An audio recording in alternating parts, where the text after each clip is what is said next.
নমস্কার। কবি রামচন্দ্র পালের লেখা কবিতা বৈশাখী বাংলা। বৈশাখ মাসে মাঠ ফাটা রোদ, জ্যৈষ্ঠ মাসে মেঘ, আষাঢ় মাসে বৃষ্টি ঝরে দমকা গতিবেগ, শ্রাবণ মাসে অঝোর ধারা, ভাদ্র মাসে থামা, আশ্বিনে ওই মেঘের গায়ে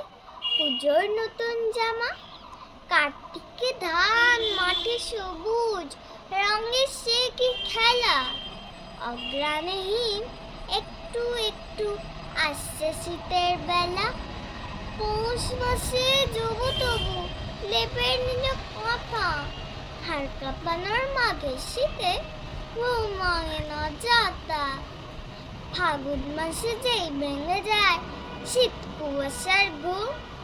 পলাশ শিমুল ডালে ডালে সে কি নাচে ধুম, চৈত্র মাসে গাজন শেষে সন্ন্যাসী ওই যায়, আবার এসো বৈশাখ নতুন বৈশাখী বাংলায়, আবার এসো বৈশাখ নতুন বৈশাখী বাংলায়।